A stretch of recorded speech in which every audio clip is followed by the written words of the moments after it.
एक छोटी सी अनाथ लड़की हैदी जो 5 साल तक अपनी मौसी दैती के साथ एक बंद घर में रहती थी, जहां उसे बाहर जाने तक की इजाज़त नहीं थी। लेकिन अब दैती उसे स्विस एल्प्स ले जा रही थी, जहां उसे अपने दादाजी के पास छोड़ना था, क्योंकि दैती को फ्रैंकफर्ट में नौकरी मिल गई थी और वो हैदी को साथ नहीं ले जा सकती। लेकिन पड़ोसी दैती को समझाते हैं कि उसके दादाजी थोड़े एंटी सोशल और थोड़े ख़तरनाक भी हैं, लेकिन दैती किसी की नहीं सुनती और वो हैदी को लेकर निकल जाती है। जब वो पहाड़ों की तरफ जा रहे होते हैं तब हैदी अपने जूते और कपड़े उतार देती है और सिर्फ अपने अंडर ड्रेस में ही दौड़ने लगती है, क्योंकि हैदी को आज़ादी का मज़ा लेना था, फैशन का नहीं। जब वो दोनों दादाजी के पास पहुंचते हैं तो दादाजी का गुस्सा फूट पड़ता है और वो उन दोनों को वहां से जाने को कहते हैं और कहते हैं मुझे कोई भी लड़की नहीं चाहिए। लेकिन दैती नाटक करती है कि जैसे वो हैदी को ले जा रही हो, पर असल में उसे घर के पीछे छोड़कर भाग जाती है। उसके बाद जब दादाजी हैदी को देखते हैं तब वो उस पर चिल्लाने लगते हैं और उसे भी वहां से जाने को कहते हैं। लेकिन हैदी कहती है कि मौसी भी मुझे नहीं रखना चाहती, लेकिन फिर भी दादाजी उसे रखने से मना कर देते हैं और घर का दरवाज़ा बंद कर लेते हैं। लेकिन हैदी घर के बाहर से ही खिड़की के अंदर से देखती है, लेकिन फिर भी दादाजी अंदर नहीं बुलाते और फिर रात हो जाती है और बेचारी हैदी बकरियों के साथ ही सो जाती है। अगली सुबह दादाजी वहां आते हैं और बकरी का दूध निकालकर हैदी को पीने को देते हैं और फिर दादाजी हैदी को चर्च ले जाते हैं। वहां पादरी हैदी को अच्छे से देखता है और कहता है ये लड़की बिल्कुल ही हेल्दी है, और पादरी दादाजी को कहते हैं कि वो इसका ध्यान रखे, पर दादाजी का मन नहीं बदलता। फिर पादरी कहता है कि वो 3 दिन बाद मेनफील्ड नाम की एक जगह जा रहे हैं और शायद वहाँ किसी फार्मर के पास हैदी का कुछ काम बन जाए। घर लौटकर हैदी दादाजी से पूछती है क्या आज मैं फिर बकरियों के साथ सोऊं, लेकिन दादाजी कहते हैं कि तुम्हें जहाँ सोना है सो जाओ। और फिर हैदी घर में ही घुस जाती है और घर में देखती है कि घर में सिर्फ एक चेयर और बेड है। फिर हैदी एक एटिक देखती है।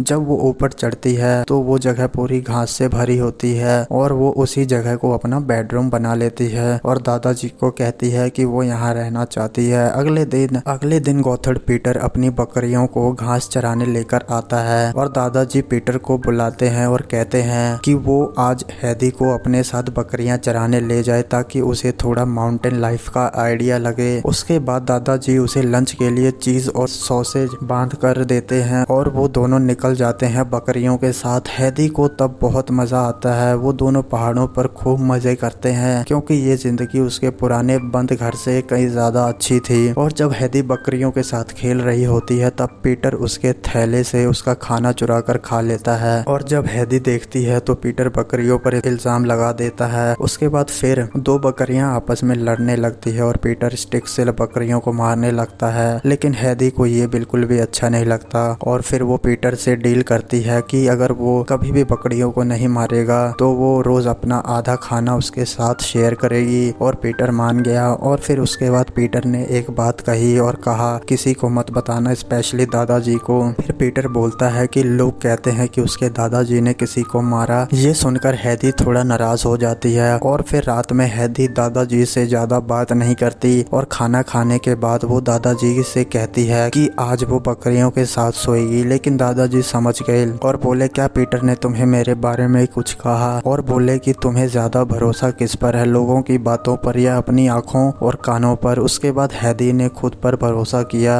और दादाजी को गले लगा लिया और वापस अपनी जगह पर सोने चली गई। अब हैदी हर दिन पीटर के साथ मजे करती और दादाजी अपनी फीलिंग्स छुपाते और कारपेंटरी करते। उन्होंने उसके लिए एक दूसरी कुर्सी बनाई और एक दिन उसने हैदी से कहा तुम यहाँ हमेशा के लिए रह सकती हो। और फिर उसके बाद विंटर आता है और पीटर हैदी से कहता है कि वो अब स्कूल जाएगा और फिर पीटर अपनी बकरियों के साथ वहाँ से चला जाता है। उसके बाद हैदी दादाजी को कहती है कि वो भी स्कूल जाना चाहती है, लेकिन दादाजी मना कर देते हैं क्योंकि स्नो के टाइम पे शहर जाना मुश्किल होता है। दादाजी हैदी के लिए स्ले बनाते हैं और दोनों उस पर राइड करते हैं और फिर पीटर के घर जाते होते हैं। वहाँ हैदी पीटर की अंधी दादी और माँ से मिलती है। उसके घर में सिर्फ हार्ड ब्रेड होता है खाने को और दादी के पास दांत भी नहीं होते, तो इस करके वो कुछ खा भी नहीं पाती। पीटर स्कूल में स्ट्रगल करता है लेकिन उसकी माँ उसे स्कूल छोड़ने नहीं देती। जब दादाजी हैदी को लेने आते हैं तब हैदी कहते हैं कि मैं कितनी लकी हूँ कि मेरे पास आप हो। अब सालों बीत जाते हैं। हैदी दादाजी के साथ खुश रहती है। तभी देती वापस आती है और दादाजी से कहती है कि फ्रैंकफर्ट में उसके मालिक के घर एक अच्छी जगह है हैदी के लिए, जहाँ वो स्कूल जा सकती है और फ्रेंड बना सकती है। लेकिन दादाजी मना कर देते हैं, पर देती फिर भी हैदी को धोखे से ले जाती है। पीटर सब देख लेता है। जब दादाजी को पता चलता है तो वो तुरंत टाउन जाते हैं, लेकिन देर हो जाती है और हैदी चली जाती है। फ्रैंकफर्ट में हैदी को सेसमन मैंशन ले जाया जाता है। वहाँ उसकी मुलाकात होती है सेबेस्टियन मेड और सबसे खास रोटन मेयर से, जो गवर्नर है। वो हैदी को देखकर नाराज हो जाती है और कहती है ये लड़की तो जंगली लग रही है, पर देती याद दिलाती है कि उन्होंने एक सिंपल लड़की ही तो मांगी थी। और फिर हैदी की दोस्त बनती है क्लारा, जो व्हील चेयर में होती है। दोनों की दोस्ती जल्दी हो जाती है। हैदी गलती से उसकी चेयर से टकरा जाती है, पर क्लारा उसे बचाने के लिए सेसमैन से झूठ बोलती है। फिर धीरे धीरे हैदी को कपड़े, मैनर्स और पढ़ना सिखाया जाता है।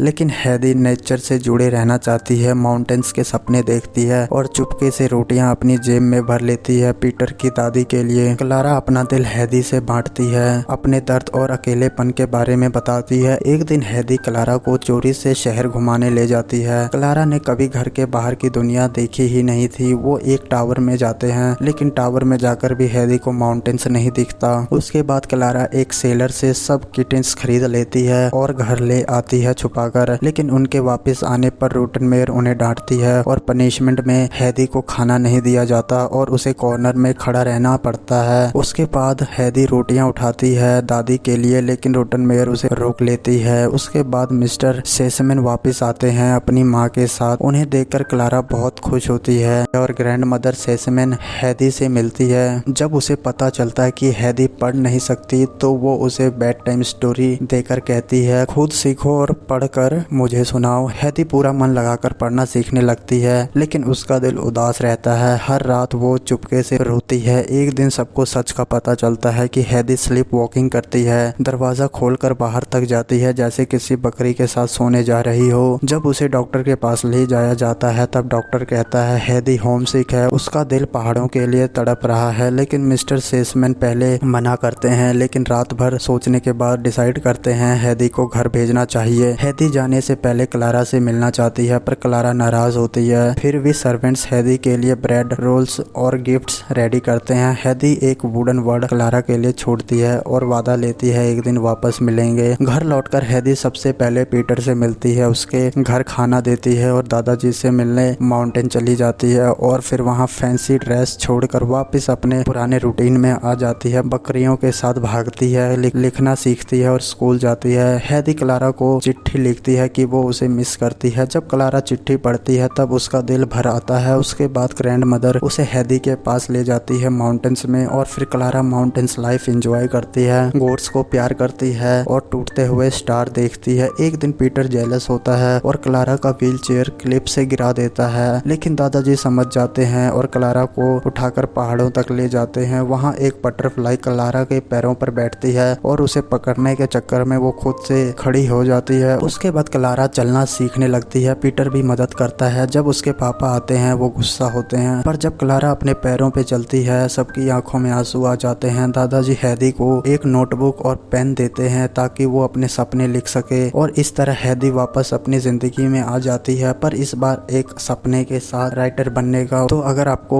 हैदी की कहानी पसंद आई हो तो वीडियो को जरूर लाइक करें, कमेंट में अपनी फीलिंग बताएं और चैनल को सब्सक्राइब करें।